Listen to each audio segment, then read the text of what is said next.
clap right in front of your face. Perfect. One of the best things that we do in working with the National Guard is preserving a lot of these images, let's put it like that, because there's all kinds of different things in movie films. And we're very honored to be able to do that because we're preserving history. And that is a very special thing. J. Bolden, 185161723, headquarters, 112 Fighter Interceptor Group, Pennsylvania Air National Guard. Citation. When I'm talking to clients, I'm looking to clients that may have a collection here and there of materials that go back many years that we know they're either on video, film, or audio, different media means that they've collected over the years that we know are not going to last forever. While the museum houses a large collection of artifacts and objects, over the years we've collected hundreds of thousands of documents, videos, and photographs that document the history of the Pennsylvania National Guard. So we've been working on the National Guard project for a little over a year now. And the process is kind of multi-stage process. What I do first is I take each reel and I'll prep the reel. So what I do is I make sure there's leaders on the beginning and the end of the reel. I check all the splices to make sure the splices are good, because over time 16mm film splices tend to get old and they break and things like that. So I want to make sure everything's stable and solid on each reel before I run it. Once I'm done the preparation of the reel, then I run each reel through an ultrasonic film cleaner that we use to clean all the film.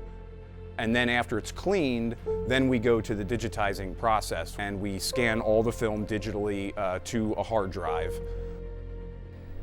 We're able to do this on the highest level, and considering that technology is changing, we want to be able to offer the best way to preserve these materials and to use them in some way for the National Guard or for broadcast or whatever in the future.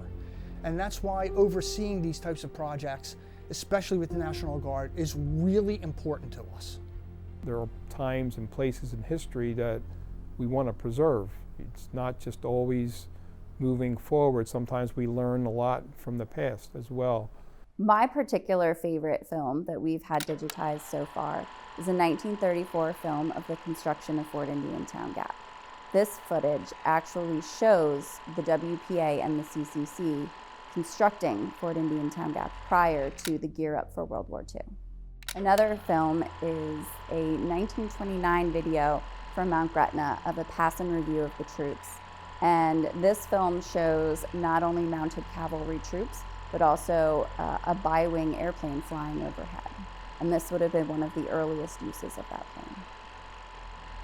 My father is a veteran, so it was nice for me to do this and kind of, hit a personal note with his experiences, and I was able to tell him about some of the footage that I was doing as I was doing it. Over the years, we've had a lot of positive reaction.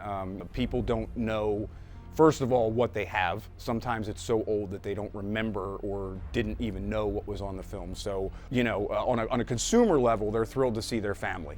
People that have passed on, people that are older now. I've had people come in and cry. They're so overwhelmed seeing this footage after 40 years, 50 years, something like that. Grants like these allow museums, especially smaller museums, to preserve this footage and make it available to the public to continue the legacy and the history for generations to come.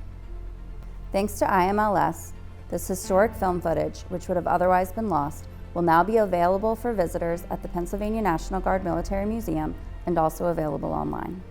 We've gotten some nice letters over the years from people who were putting together projects and wanted to just thank us so much for being able to preserve that film and make it usable for them on their end. So yeah, between professionals and consumers, I've had some very positive reactions over the years.